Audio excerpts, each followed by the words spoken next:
हमारे साथ है जगदम्बिका पाल, जो वक्फ पर बनी जेपीसी के चेयरमैन भी थे।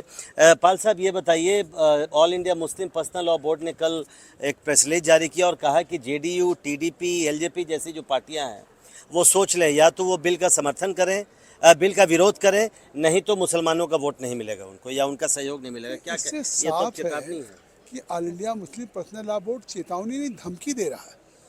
और अभी अमेंडेड बिल गवर्नमेंट लाने की बात कर रही है, उसके पहले आखिर ये जंतर मंतर पे इन्होंने धरना दिया। अब 26 तारीख को पटना जा रहे हैं, फिर विजयवाड़ा जा रहे हैं। ये देश में अराजकता फैलाने की बात कर रहे हैं। इमरान मसूद हों, ओवैसी हों, अब्दुल्ला हों, मुहिबुल्ला हों, ये सारे लोग आखिर उसके पार्ट रहे हैं।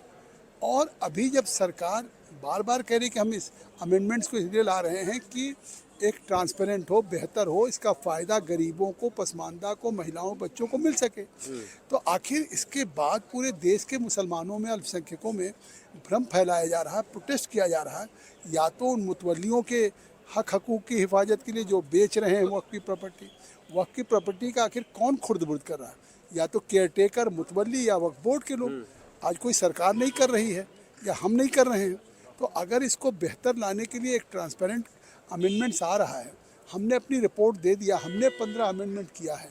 अब इसके बाद इनको वेट करना चाहिए, लेकिन एक सोची समझी रणनीति के तहत, चाहे all India Muslim personal law board हो, जमात उलमा हिंद हो या और फाउंडेशंस हो, और ये विपक्ष के कांग्रेस पार्टी हो या समाजवादी, ये सारी पार्टियां ओवैसी मिल करके देश में न केवल अल्पसंख्यकों में भ्रम फैलाने की कोशिश कर रहे हैं, बांटने की कोशिश कर रहे हैं, अराजकता फैलाने की कोशिश। नहीं, अरशद मदनी हैं ऑल जमीयत उलेमा हिंद के।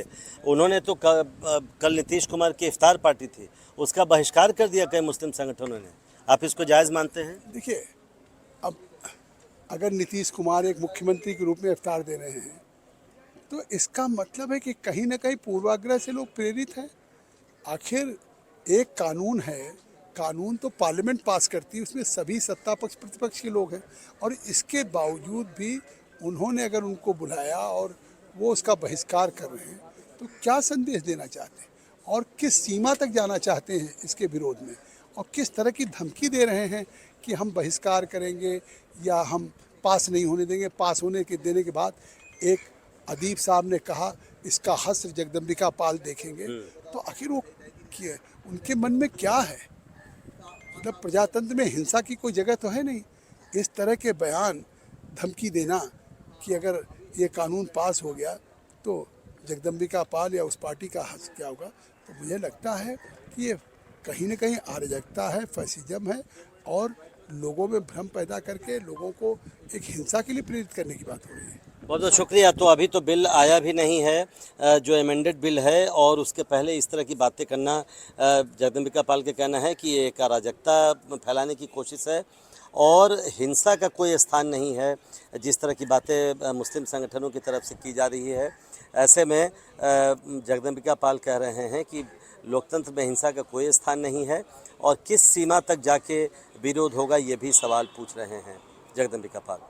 नई दिल्ली से प्रशांत, एनडीटीवी इंडिया।